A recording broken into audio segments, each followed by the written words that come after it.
Hey, AfterBuzzers! On this episode of the MasterChef After Show, it is a double dose of MasterChef goodness. We're breaking down 5-star food and hot potato. Let's do it.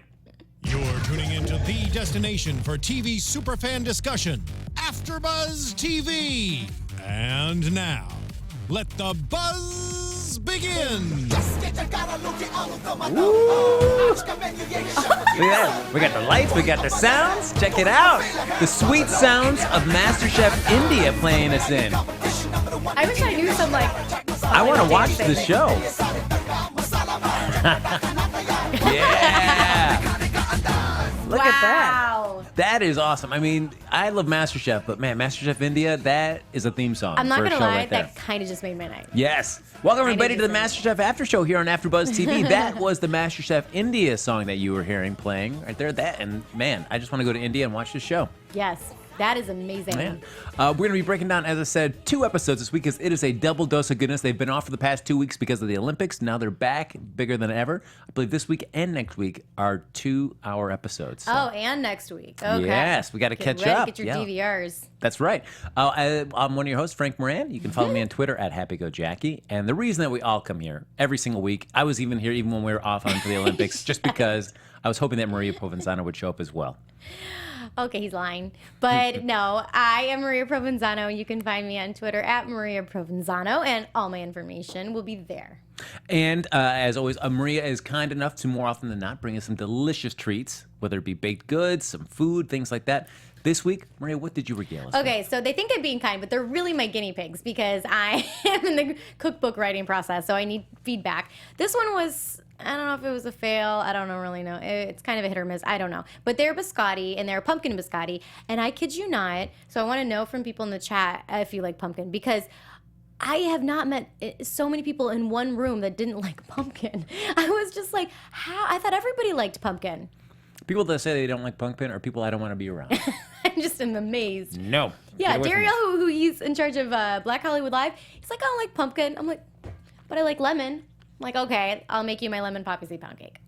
Just to make you happy in life. No. So, I mean, this is not just a pumpkin biscotti, but it's also got chocolate chips in there as well. Chocolate. Mm-hmm. Oh. But I do have a biscotti recipe on my website, but this one's just because it's not perfected yet. It's not on anything. I take no insult to being a guinea pig for Maria's food. I would do that every single day. Well, thank you, Frank. No problem whatsoever. Now, as Maria said about chiming in on the chat, folks, if you want to reach out to us, you can like us on Facebook. You can give us 5 stars on iTunes. You can also subscribe to the YouTube channel. Maria has the chat up right now. We love to have you interacting during the course of the episode. Share your opinions about what you saw for this 2-hour episode. Ask Maria any kind of cooking questions or about any of the meals that you saw them prepare or just food in general. We'll just chime in along the way, answer your questions as we break down these 2 episodes. Well, Christopher on our chat says that they love pumpkin. So, me too. Who doesn't? Very strange. I gotta learn to put smaller bites in my mouth. That's one thing I'll learn through the course of this episode. I've also seen you put an entire giant piece of cake in your mouth. That I will never forget that. Okay, so Christopher doesn't like sweet potato. Really? I love sweet potato. I think I love everything. I'm not a huge sweet potato person. Oh my God. Really? Even sweet potato fries? Oh my gosh. I feel like cause it's almost too much like they're too sweet for me. And I like my fries to be savory. I just love sweet potato. I love sweet potato anything. My mom makes savory. So at a holiday, at Thanksgiving. So how about that episode, guys? Yeah, sorry. Go ahead, Frank. How do we get started on this? So we're starting off here with 5-star food. Of course, it's our top 9 competing. And we see at this point, I mean, we've been out for a couple weeks, so we may have kind of forgotten how some of the contestants are doing. And we've kind of talked a little bit about David before we took the break there, where we really haven't seen him standing out. And certainly his strategy was to kind of just rest in the middle of the pack and then kind of spring out at the last moment. But we see it's kind of backfiring because his confidence, as he even admits, is kind of wavering at this point. He was a baby through this whole thing. He was just a big baby. I hated even watching him, to be honest with you. Yeah, it was driving me crazy. I'm like, you just suck it up. You're on MasterChef. Because I have not seen him do like anything tremendously terrible for him to have such like a crisis of confidence. Because he felt like he was just, I don't deserve to be here. Yeah. You know, what am I doing? What's going on? And I can see why you're saying that. It kind of gets annoying at some point. That I was like, I mean, just as a viewer, I was just like, you know how many people wish they could be there, and this is how you're acting. Like, it's not okay. No, I mean, too many people, other talented people have left. You should be excited that you are still in the competition. I know you. One person that's still excited is Nathan. Nathan, he's unexpectedly still in this competition, but still excited to be there. Frank doesn't like Nathan. You know, If you haven't figured that one out. Not a huge fan. Let's just take off the suit coat and lose the. You can keep the bow tie if you want, but just lose the suit coat when you're cooking. Come on, that's just too much. It's too cumbersome. He did mention something in the segment in the show about how he was hot in his tux at one point. I can't feel bad for you at all. You put yourself in the situation. Get it together, Nathan. Now, this season, as we've talked about, they've had rotating guest judges. Oh yeah. So we've had Kevin Aaron Sanchez. We've had Wolfgang Puck. Who I love. Yes. This week for this 2 episodes, we've got Kevin Sprague, known for his refined American food. Mm-hmm. Have you had any of his food? I have not.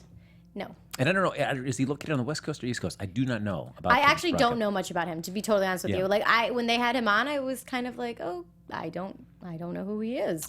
This is gonna be new to me, I guess. Yeah, admittedly, it was cool to see some really elite chefs come in here to be as guest judges. That was kind of a nice little hook for this season. But admittedly, Kevin Sprague, I didn't know anything about him, so he didn't really offer much to me this episode. I feel like, and I didn't learn much about him in this. Besides that, he makes really gourmet food. That was all I really walked away with. Yeah, and I mean, certainly he is there to introduce, of course, the Mystery Box Challenge. And this time they were doing some high-end restaurant dining. That was a challenge. So top-end quality ingredients that Christina and Gordon had chosen. And Kevin was going to cook alongside with them. So what I do like is that he just jumps right into it. So I got to respect him for that. He's going to cook in front of everybody else. Yeah, well, and that's what all the chefs have done when they came in. I mean, Christina did it, Gordon's done it, like everybody's done it. But I was really excited to see what people were going to do with these gourmet ingredients. I thought it was really exciting to see it had the lamb and the black cod and all these the chickpeas. I thought that was really interesting, the green ones. So like it was I thought it was challenging, but also fun. Like who would love to? People who love food would love to cook with these ingredients. I don't know if everybody felt like that, because certainly Terry said he hasn't dealt with a lot of these ingredients, and I think many people may have felt in that same situation where they may love to cook, but they've never cooked outside maybe their comfort zone, so to speak. I felt like that even looking at some of the ingredients, that I would not have known what to do with some of them. Really? Now, how do you approach something like that? If you were in a situation where you're given ingredients you've never really cooked with before, you don't know much about, are you willing to just kind of wing it and see what you can do with it? That's what Brandy ended up doing. She impressed me, and that's what even Gordon Ramsay said. He was just like, watching her, she's just really going with instinct. So I think you know how fish tastes, you know how meat tastes, and I think you obviously all chefs taste as they go along as well, and by smell. And I mean, she's had, I'm sure, lamb before, but maybe not like this high end or whatever the case may be. But a lot of it is going with feelings. Certain things go with each other. So, and what I thought was cool was the vintage red wine that they had, because rarely do you ever cook with vintage red wine because it's so expensive. So you drink it. You want to cook with what you drink, but you rarely would take like half a cup or so of expensive vintage red wine and like braise lamb in it. Unless you really like the person. And you have lots of money.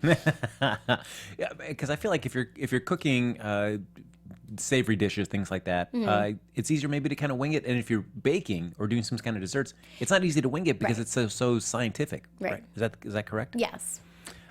So we see that I even like Gordon, his idea was like, hey, have we pushed them too far too fast? And I guess the idea was like, no, by this point in the competition, we want to push them out of the kind of, I don't want to say ruts, but their go-tos, their safety zones that they always kind of cook within. Right. And that's what they did. I mean, we saw it, like we said, we saw it with Terry. And the thing is, like, you look at the difference between Terry, who says he never cooks with expensive ingredients, and Brandy, who never cooks with expensive ingredients and who excelled. You know what I mean? So that's what I think shows people's true abilities, which is what they're looking for. I always feel that criticism, though, is such a fine line to walk for the contestants, because, like, as Gordon says, we want them to be more daredevil. Okay. And so sometimes and I guess maybe it's if they're cooking within things that they know about, and they kind of just do something wild, like, and not a great example, but of just the idea where Dan put his little weird anchor that he made on the side of the cake. I mean, he was just going outside the box or doing something a little different for him, but yet it's also they're kind of admonished for doing that. Yeah, that's true. It seems like at times they want you to push the envelope, and other times they want you to adhere to just creating such a classic dish. And it's hard. I think it's hard for a cook to know, or a contestant to know. Yeah. When do I push and do something just crazy, and then when do I just try to like play it safe and play within the kind of like this box? I think it's crazy to put an anchor out of pretzels on your cake. That's not even a good anchor. But I think what they mean is just to try something maybe that you haven't done before. And I know we'll talk about it later in the episode with David. But yeah, I think it's just trying something and really just like instead of making one dish, making two dishes or something like that. You know, really trying to show what you're capable of. Yeah, and I'm gonna hold that point for a second here. I'm gonna get back into this as we get into the elimination challenge of this, because I have some thoughts. I feel like they kind of reflect how the elimination challenge played out as well. So we see them, you know, like Katie's inspired by all these ingredients, and David, you know, he has to get a little pep talk from Gordon because he's like, oh, I don't know, I don't know what I'm gonna do. But so annoying. I'm sorry, and I never it was disappointing as a viewer. To watch somebody like boohoo like that. Yeah. So. In fact, after they finish and they call time, they call David up first because, as Gordon says, we want to see if this person has his head in the game. Well, and his food looked beautiful. Yeah. He's talented. And I do like as they walk up that he's from Vegas. Also, Sean is from Vegas. And Sean, they put his bites as he's walking up that he's not scared. Yeah. He doesn't see David as a threat. He thinks like the two people from Vegas, he's the top dog. Yeah. And when David, he does tandoori black cod. And the chefs love it, the judges. And I do like that he kind of has a moment where he kind of breaks down a little bit. I was sitting there, I was like, don't cry. Don't cry. Don't cry. And like Christina's like, oh. It was so, I don't know. You guys let me know. I need to go back into our chat and here and see if anybody is commenting on that because it was just like, what did you think, Frank? Well, I wanted to, because every time I watch a show, I think of a million questions that I want to ask Maria as I'm watching this. And Christine throws out this comment to David as he kind of breaks down about this. And he says, to be a great chef, you have to be a great failure. Yeah. And that's why we push you. We want you to get to these points where you can do something that you didn't even think you were capable of. Do you believe in that kind of philosophy that Christine's saying there? Well, you have to fail. Yes. That's what you mean? Like, you have to. Oh God, I wish I could remember this exact quote, but that I had just heard. But that failure is something disguised in disappointment. But basically, like you need to fail in order to be better, and you need to be. That's why the people who make it, like Gordon Ramsay, talks about when he was a sous chef and when he was building who he is now. He basically was beat down, and he always put himself back together and brought himself back up. It was like be better. Just wait. We all get like smacked down. And it's the ones who are capable of picking themselves back up. And in that moment, I wasn't sure if he was going to. He's sitting there pouting. It's like, get your game face on, man. I just, like I said, as a viewer, as like maybe a child or a teenager who wants to be a chef is watching this and you're not being a role model. No, yeah, I mean, and I guess it's tough for anybody that if you have that kind of crisis of confidence in yourself, I don't know. I mean, but you still want to feel like, I feel like that's when the doors are closed. Then have that moment of vulnerability, like, oh man, I don't know if we can do it. It's one thing to have that, and I think it's okay. But it was everything I think prior to that made me not have sympathy for him. And that's what they're saying in the chat. Christopher is like David equals pity party, and that's what it was. I don't know what that was. It was just very strange. The second dish that they bring up is Sean's, who again claims that he brought Vegas to MasterChef. That's it. I brought Vegas to MasterChef. Check me out. He did a lamb belly and black cod with a little balsamic reduction and baby heirloom tomatoes. Well, so what they said is that they didn't think it was going to go together. The black cod, which can be very oily, and then the lamb, which is very meaty. He's like, it's not supposed to go together, but you made it work. I thought it looked great. And then the last one is they bring up Brandy because she's just playing it off. She's just kind of just going off the cuff for this, and she did tandoori black cod, the sautéed octopus, and the squash blossoms. And it seemed like the only real criticism they had there is that they thought the octopus could have been a little bit better done. Yeah, they said it was a little still not as soft as they would have liked it to be, but. Braising anything in that amount of time, I think, would be tough.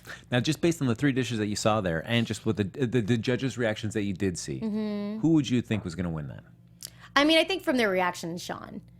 But looking at everything, I mean, that one's tough because I actually do think all of them looked really good. I think the most appealing one was David because it was so bright.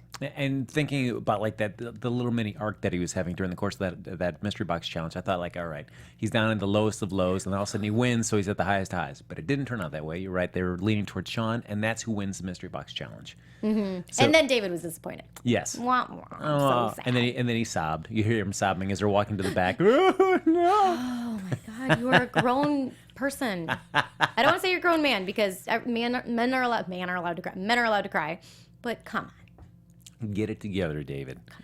Now, Sean, he gets an advantage as one of the MasterChef. Excuse me. Bless you. Yeah. Clearly, Maria has developed an allergy to me and our time away. So Sean's advantage is they're going to be cooking with fish. And the fish they're going to be cooking with is salmon. Yes. Now, there are two choices there. You can have a nice big fresh whole hunk of fish, fresh salmon right there, just fresh out of the water, to cut and slice up and portion and everything and cook with that. Or you can have a little can of tuna or a can of salmon that Gordon used to use when he was in France. And he opens it up, 3 seconds, open it up, dumps it over. Smells terrible. But can I tell you, when you said tuna, when they said before they brought everything out, and they said the most, the most popular, most, oh my God, you guys, I can't even think of words. But basically, the most popular, but most edible. That's not what I'm looking for. People eat it the most. Fish. Yes. Try to figure out what I'm saying here, Frank. But people eat this fish the most. Most consumed? Yes? Yeah, there you go. Sure. That's what I was trying to say. All right. It's one of those days. But yes, I thought it was going to be tuna. Did you not? Did you No, think? I thought it was going to be salmon. Oh, I thought it was going to be tuna because people eat canned tuna all the time. Yeah, but I don't know if people eat. I think people eat a lot of canned tuna, but do a lot of people eat like fresh tuna? Yeah, I mean, I think I see it in restaurants frequently, but I mean, if you're doing can to can, I think tuna would win. Yeah, can to can tuna would win for sure, but I think fish to fish, salmon. Okay. Salmon, yeah, people would probably order salmon. Oh, yeah. Yeah, that's interesting. Let us know in the chat. We want to know what you guys think. Tuna v. salmon. Crazy. Get in on it. So now, since there are 8 people competing, Sean is not going to compete. He gets to choose which 4 of the contestants are going to cook with real fresh salmon and which 4 would be cooking with the canned salmon. And they just go down the list, and he just kind of starts naming them off there. And his strategy was like he really wanted to test people that he thought were big challenges to him in the competition. Yeah, and that was before he was like, I just want to get out the weak links, and now I'm going to just challenge the people who are good, who I see as a threat. Which, I mean, I guess there's, at any time you're playing a game, there's 2 philosophies of that. One, do you want to take the strongest to the end so that you feel like you've beat the best? Or do you want to eliminate any potential threats so that way you don't have to worry about potentially losing the competition if you think you've got a real shot at winning it? I just say beat the best of the best, but I don't know. I've never been in one of these things, but I think I can see wanting to win too. It's all about having like, you want to win that money. Yeah, I mean, I can't fault anybody for their particular strategy. I mean, the game invites. It's a game. Yeah, it's not just that's true. They're out. Everybody's competing. And you never know. They kind of probably push for drama too. So yeah, I mean, I think in your head, everybody in their head thinks like, oh, I'd play it honorably, and then and I'd make sure that I kept the strongest people around me, so I could show that I was the real master chef. Well, yeah, right. But I think that's easy to say when you're sitting at home watching it on TV. When you're in the midst of it. Exactly. Sorry, I have to interrupt a little bit because in the chat, Misha goes, "There's nothing wrong with canned salmon. Salmon croquette with grits is good. It's good at breakfast time." And then they asked me about is canned tuna gourmet. I like canned tuna. Really? I do.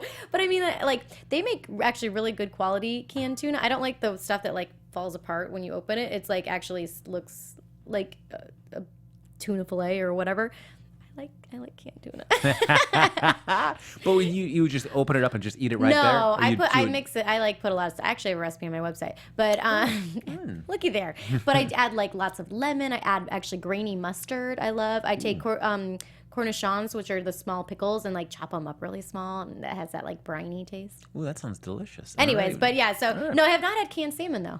I see they sell it like at Trader Joe's and things like that, and I've never picked it up. I have not. But given the way that Gordon reacted as he opened it and it kind of fell on the plate, like, I don't know if that smell. I don't plan on it. I know it didn't. They didn't make it look good. So. So Sean makes his choices, and he decides that Eric, Nathan, Brandy, and Katie will be dealing with the fresh salmon. Yes. And Dan, Terry, Tenoria, and David will be dealing with the canned salmon. Pretty good choices there. I feel like that's a good distinction between the top dogs and kind of like the weaker links. Yes. In terms of who got which ingredient to work with. Now, of course, Nathan, freaking out as he's even picking up the salmon, taking it back to his table and starting to cut it open. Ugh, Nathan. And then Eric is having a tough time filleting it as well. I feel like a lot of people, because how many people in your life have given a full salmon and then expect to be able to do something with it? And I was surprised that they did such a nice job. I mean, you saw him taking the bones out and actually taking the scales off and all of that. The knife work with fish, it's not as hard as like butchering meat, but it's still technique. I don't know if it's like one of those things I don't know if I would want to ever have to like fillet a fish like that, just because of all the steps. It seems like it's so time consuming. Yeah. Like pinning the bones and all, like, oh. Well, you could bake it whole. And then but we still have to worry about the bones, don't you? There's like a way after you bake it and cook it and stuff. They do this in like fancy restaurants, but where like they actually will cook it whole and then they'll bring it out to you, and it depends on which way they cook it. But they'll actually bring it out to you, and then they'll like the way they take it off, it like takes the bones out as well. Ooh. So at the end, you see like the fish with all the bones in it. I don't know how they do it, but there's like a technique to it. Oh, it reminds me of like those cartoons where you just put a whole fish in your mouth and pull it out, and it's just the skeleton exactly right what there. it's Just like like. that? Okay, that's what I thought. Now, as they're cooking, Gordon stops the clock with 10 minutes left, and he says, Sean's got one more advantage, and that is he can save any one of you folks right now and bring you up on the balcony right there.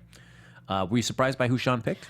No, I think him and Eric seem to be buds. I think everybody kind of likes Eric. So Yeah, so he picks Eric, and as he says, he doesn't see Eric as a threat at this time. yeah, And I think I could agree with that. I think that's a fair Yeah. estimate. Yeah. So if you like the guy and you know he's not a threat, why not give him throw him a fish bone? Yeah.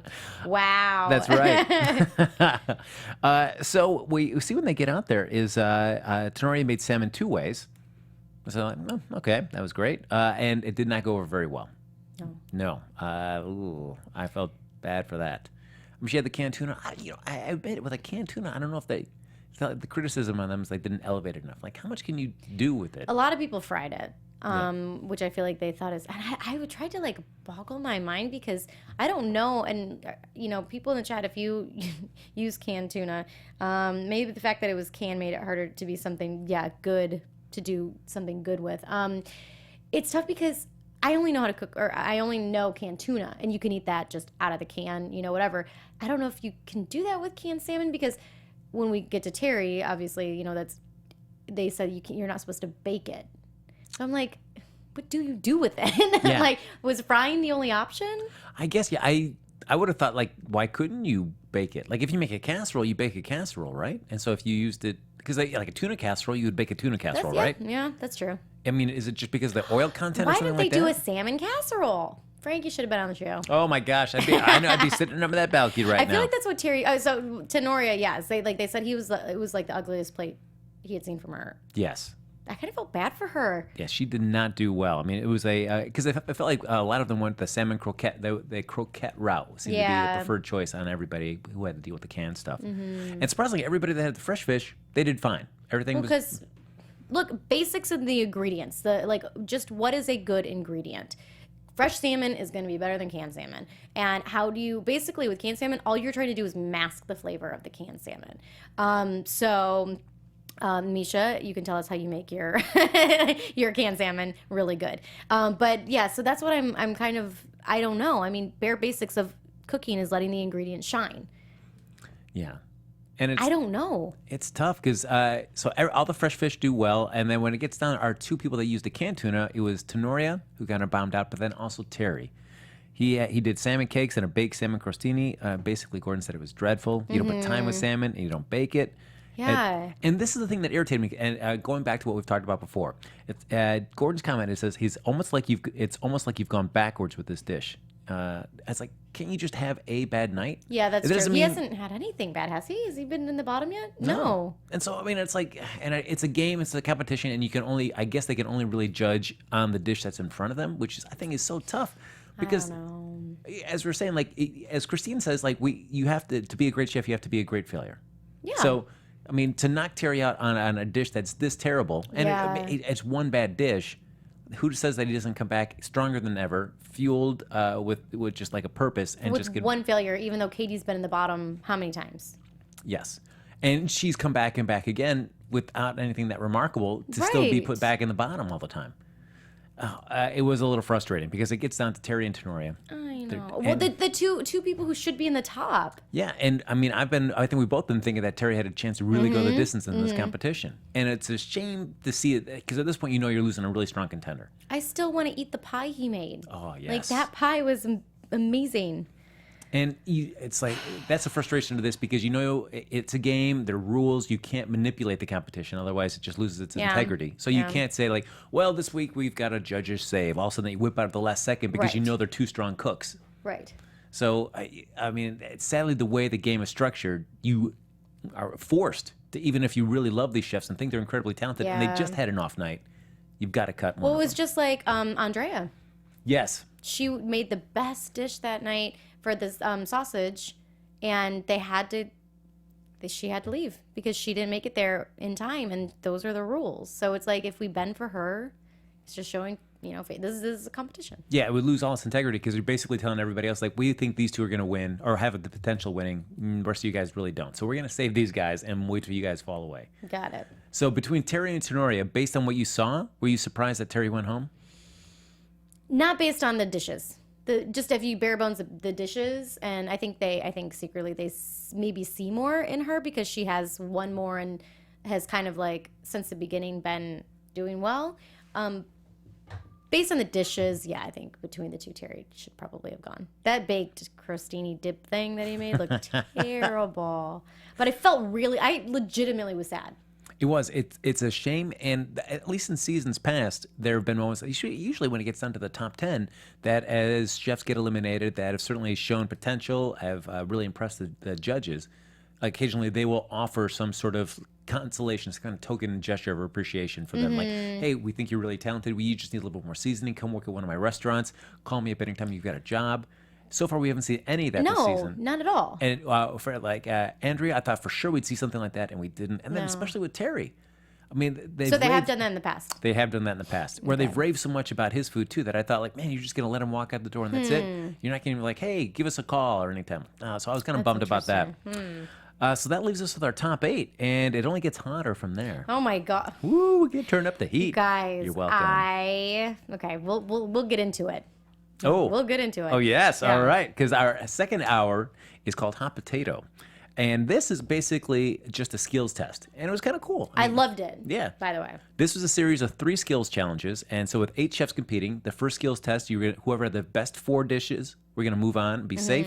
The other 4 move on to the second skills challenge. The best 2 are safe. The final 2 face the elimination challenge, and then 1 goes home. So kind of cool. Yes. Can I tell you something that was not cool? All right. The way that they introed it, the way that they're all black. Yes. And then they have like Christina there and Chef Kevin, like, and the way they do the shot, and it was so serious and like, oh my God. Like, and Christina, I'm sorry. It's like, it's so hard to take her seriously when she was doing that because it was so forced on, like, she's not that person. You see like Gordon Ramsay, like just himself, but she was just like, well, I can't even think of like the dialogue. She's just like talking about, well, you'll be cooking here, and like she's in this black dress under this like spot. I'm just like, oh my God, this is happening. This is happening. It was. So, did you like it? No, it was. Okay. It was corny the way they like. Yeah, would you like it if I said, Maria? I thought that was the best part of the entire episode.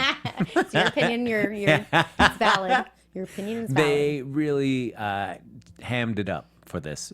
It was not great, but they basically, it was like you're going to be cooking with one of the most simplest ingredients, and you've got to create magic with it. And if you can't create magic with this, then you don't deserve the title of MasterChef. So here's my question for you, Frank. So this is all about technique, the cut of the fry, and the texture of this, and da da da. So it doesn't give them a lot of artistic freedom, which is okay. This is more technical. A lot of the other dishes are artistically their own thing. When the beginning of the way this season or this show started for this season, you said it was different than any other season prior. The prior way for people to get in was like competing against. Was this the way you kind of would compete? When I think the first 2 seasons the show started out here, they would do a lot of technical challenges, tonight. like this. Okay, and that's- they'd have everybody in this really long table, and they'd be like slicing onions or cutting Okay, potatoes or whatever okay. like that. And the judges would walk down and look at their technique, and they'd just start tapping people out if they didn't like their technique, just cutting them out there until they got down to their final 20 of whoever's going to compete for the title. Whereas this year was more artistic freedom, where here we want you to make risotto. Who had the best risotto? We want you to make cupcakes. Who had the best cupcakes? Out of 2 people or out of 4 people or something like that. So that's what's so interesting to me. So when I was watching this challenge, I was wondering, and I couldn't wait to ask you if that's how it was in some of the past seasons. Yeah, and so I guess it's interesting at this point to all of a sudden pull out a skills test, because even if you look at like Top Chef and stuff, if they do a skills test, they do it very early in the season, and that's a way for everybody to kind of size each other up. Okay. So interesting for this to go all the way so deep into the competition, Yeah. and then hey, guess what? We're doing a skills test. It's like, oh wow, all right. I do think they should have done this earlier. Yeah. Would have weeded out certain people probably. So the idea is they'll be working with the potato. Would you agree? The humble potato. Yes, one of the simplest ingredients, but you've got to be able to create magic with it. It's like eggs, potatoes, eggs, like butter. There's so many things that are very simple. You can really they're so versatile. Would you say they're very simple but very easy to not Yes. execute well? Mhm. Exactly. Yes. I know everyone loves mashed potatoes, but people find this out on Thanksgiving. They're not as easy to work with as you think. So No, but I guess, but I also feel like mashed potatoes are something that's like I guess with anything, any of these, like the potato, well, specifically the potato with Yeah. the French fries and the mashed potato. I think there's also a matter of personal preference. yes, but I think because of the way that they talk about it and because they all did the same thing. They didn't say give us your version of French fries, because I like French fries that have like the skin on them because they're kind of crunchy, and I like them when they're, whatever different sizes, or shoestring fries. I love shoestring French fries. So they didn't give them that option. You see everybody did everything the same. And so I think that was the same with the mashed potatoes, and they wanted them to be a certain, because I love chunky mashed potatoes. I don't know about you. Yes, I love chunky. I just smash them up because I do have a potato ricer and I use it when I make gnocchi, but it's such a pain to get out. So if I make mashed potatoes, I just use a potato masher because it's easier. Yeah, it's like I like to have those chunks in there. Yeah. I think it just, I mean, not to say that I don't enjoy like a nice, really creamy, smooth mashed potato as well, but I'm not going to knock a mashed potato Right. because it has lumps in it. And I felt like, and I guess that's right, if they're thinking if they had their vision of what they consider the technical challenge to Yes. create this mashed potato, Yeah. then I guess having lumps in it was a no-go for a lot Yeah. of people. So more in the technical of what they wanted, I think. Yeah, so the first challenge is, of course, they have to make French fries. Yeah, and it felt like, I guess they must have just told them, like, all right, your French fries have to be looking like almost like steak fries, I Yeah, guess. something like that. Same kind of size, same kind of consistency. I love French fries. Oh, they're so good. They're so good. And I feel like the French fry is something that you can do a lot of different stuff with, and whether it be a waffle cut, like you're saying, skin on, waffle potato cut. wedge, anything like that, Yeah. curly, stuff like that, as opposed to the tater tot, which I feel like is, there's not really much you can do to it itself. You have to add other things into it to kind of change it up. Yeah. So we do the first battle there, and for the move on, so they after that I do like Katie. She took forever with this challenge. Like she was just slice and slice. They ate her potato, her French fries. She had only fried it for 1 minute and 49 seconds. It's funny in the chat. They're like, "Who is Katie?" And one of the girls was, or who was saying this? Basically, she made the raw fries, but saying between the dramatic and Katie only knowing how to cook carrots, and celery because she's a trainer. Shake my head. You guys are so funny. I love our chat room. But yeah, so I just think she didn't have it seemed like she just didn't know how to do it. But okay, so I mean, her big thing is that she's talking about like, I am a personal trainer. Yeah. I teach people how to eat healthy. So I mean, cooking French fries, that's so foreign to me. I'm like, but as a personal trainer, I mean, people love to eat so many different things, and I think your job as a personal trainer is like there are healthier alternatives to the foods that you love. So French fries are gluten-free and vegan. Yeah, but I would think that Like- she would like sweet potato fries. Yeah, yeah. So that she why Sweet not? potatoes, they're just as bad as regular French fries. Are they? Yeah, Because they're you're not frying healthier. them. Yeah, Oh, really? yeah, they're not healthier. Sorry, Frank. Well, I don't. You don't think like so. them anyways. Yeah, so that's But, fine. But good. Then I don't feel so bad that I'm like, all right, I'm deliberately eating worse. Whew, good. But I mean, it's a cooking competition. Like you're not. I feel like she tries to make her food healthy, and that's fine. But this is not. You're not feeding people who are on diets. This is about the most delicious food, and the most delicious food is going to be the one that's fried. Yeah, I guess because I mean, ideally, if you win, you get a cookbook out of this, and so you want to have some Yeah. kind of hook to it. So I guess, but it's tough to have a hook. Like I don't know. I feel like you're right. You've got to be able to cook everything. Yeah. For this show, yes. Yes. Yeah. For this competition, yeah. Yeah, 'cause but I thought it was so interesting. I loved the technical part of it and seeing people's abilities. I thought it was very telling. Yeah, like Eric. I mean, just not with the knife skills at all. I mean, it was all over the place with Eric as he's trying to dice these tomatoes up or cut them into little things. But then, like Brandy, she was just nailing it. I mean, Yeah, well, it was funny because she says she makes French fries for her kids at home, but they don't care if they're all the same size. So for her, she was used to cutting them in whatever, size turned out.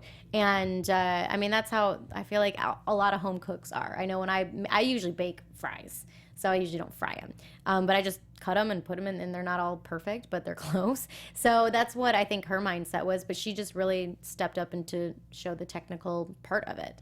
yeah, and baking, of course, makes it healthier than frying it, right? Yeah, but I don't like. That's what they're asking in the chat. That she could have baked them, but did they have to fry them? I think they did. I think that was part of Yeah, the I deal. think it was part of the technical part of it. Yeah.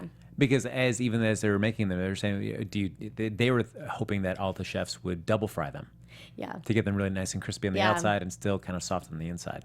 You can do that with like tortilla chips too. Double fry them. I think. What can't you double fry? Is there anything that you can't double fry? There's like no, do not. Whatever you do not double fry this thing. Yeah. Is there anything? Not that I know. Yeah, I Unless can't. it's already over fried.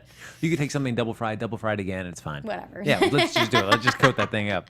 But the people that make it safe for this one are Brandy, David, Sean, and I feel like Nathan just got the pity one because he was basically the least worst out of the remaining 5 people. Yeah. Like, all right, I guess we'll give it to you, Nathan.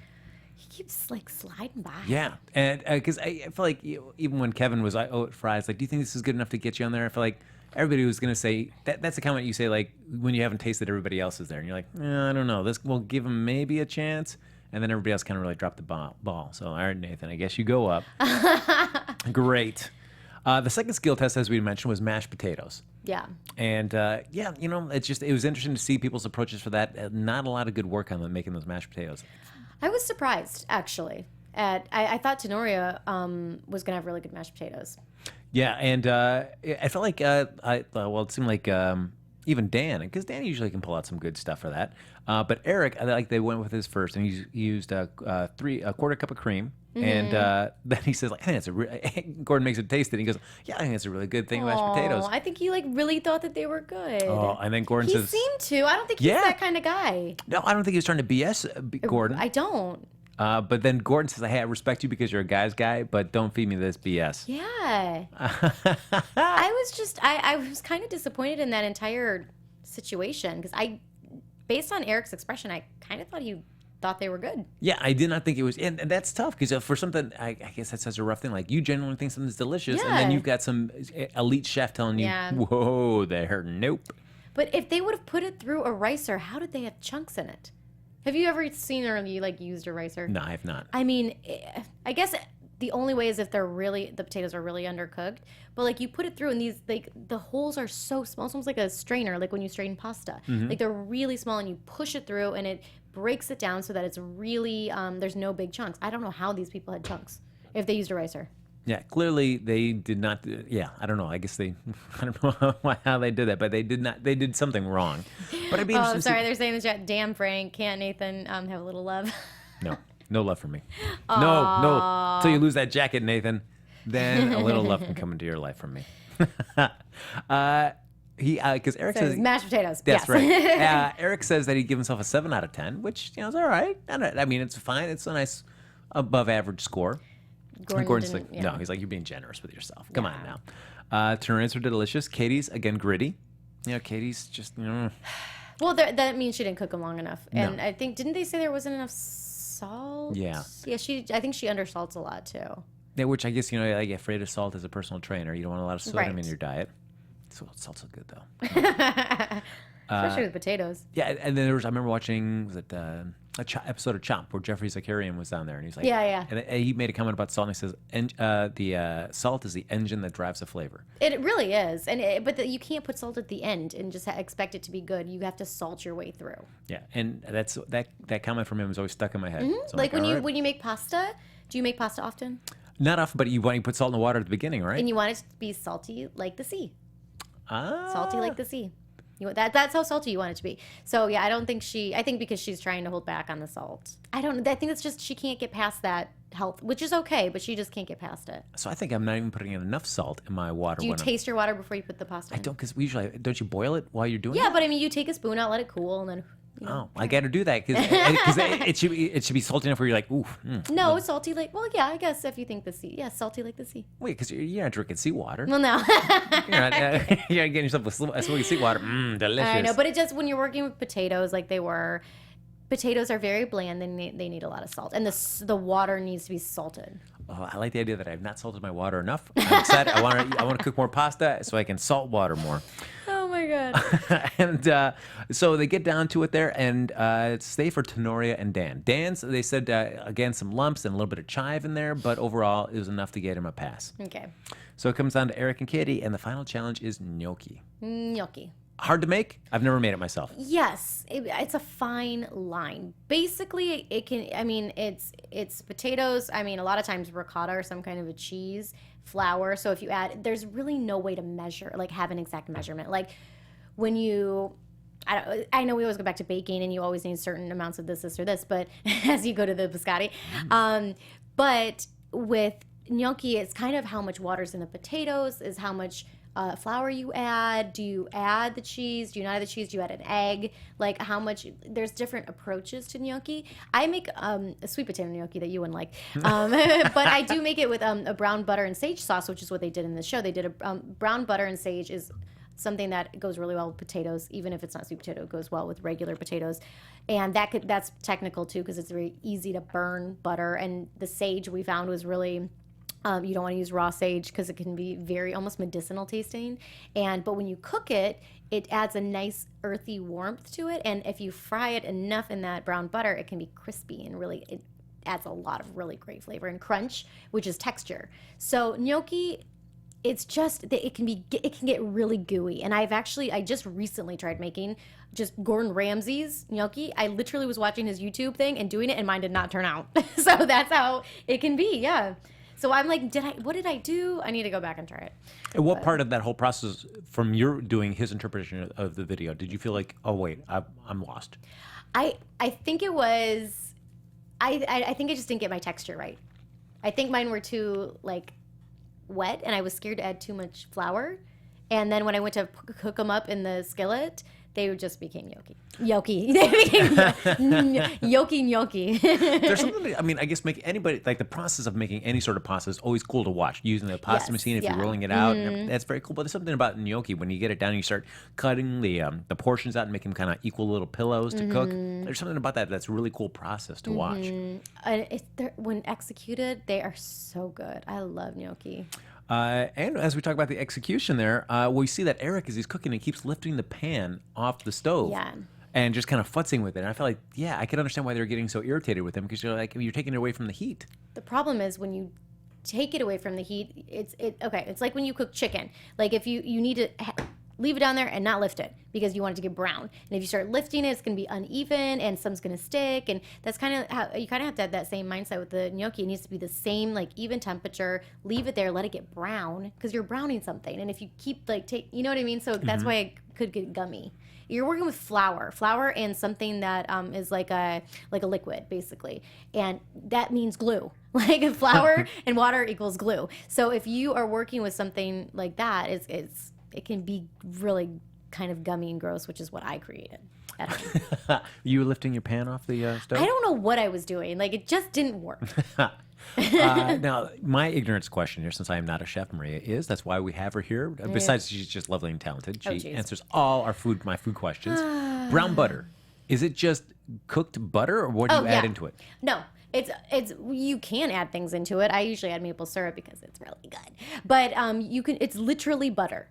It's butter, and you cook it. You keep like swishing it around, and so the browning is the milk solids in the butter that become brown. But there's a fine line between brown and burnt. But if you get them brown to the right brown stage, it tastes really nutty.